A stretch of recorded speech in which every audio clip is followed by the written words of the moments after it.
আজিৰ পৰাই যদি কোনোবা প্ৰাৰ্থীয়ে তেওঁলোকে মনোনয়ন পত্ৰ দাখিল কৰিব বিচাৰে তেওঁলোকে আজিৰ পৰা কৰিব পাৰে আৰু সময়টো হৈছে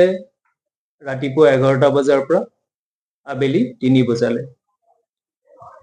আৰু স্ক্ৰুটিনি হ'ব 24 তাৰিখে 24 মাৰ্চ সেইদিনা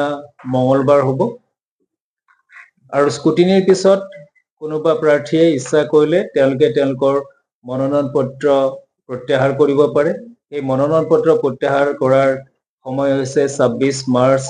2026 সেইদিনা বৃহস্পতিবাৰ হ'ব আমি সকলোৱে ইতিমধ্যে গমই পাইছো যে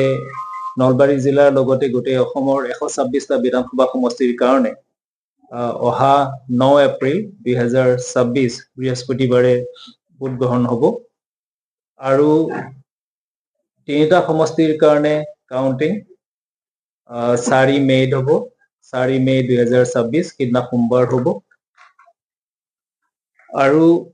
আমি যদি ভোটাৰৰ সংখ্যাটো চাওঁ 10 ফেব্ৰুৱাৰীলৈকে তেতিয়াহ'লে বৰক্ষেত্ৰী সমষ্টিত আমাৰ সৰ্বমুঠ ভোটাৰ 2,19,672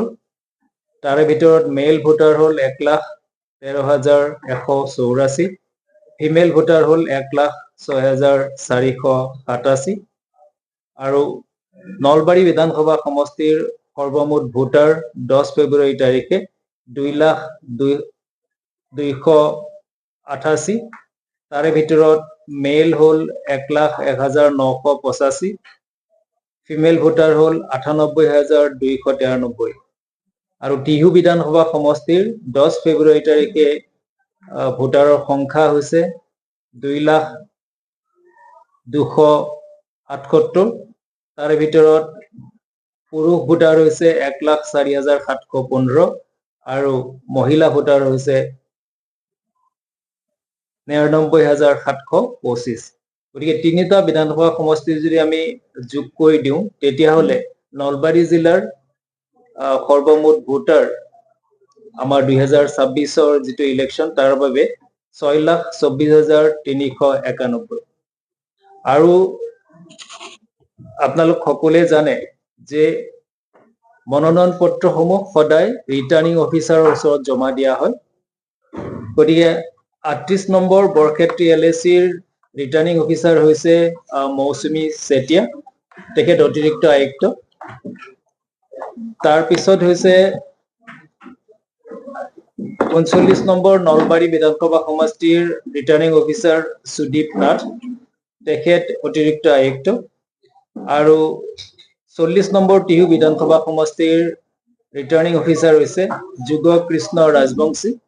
তেখেত জিলা উন্নয়ন আয়ুক্ত গতিকে এই তিনিজন ৰিটাৰ্নিং অফিচাৰ তিনিজনে সংহত জিলা আয়ুক্ত কাৰ্যালয়ৰ দ্বিতীয় মহলাত তেওঁলোক বহিছে গতিকে আমাৰ যিসকল প্ৰাৰ্থী আছে সেই প্ৰাৰ্থীসকলে তেওঁলোকৰ ৰুমৰ পৰা মনোনয়ন পত্ৰ নিব পাৰিব আৰু তাতে মনোনয়ন পত্ৰ তেওঁলোকে জমা দিব পাৰিব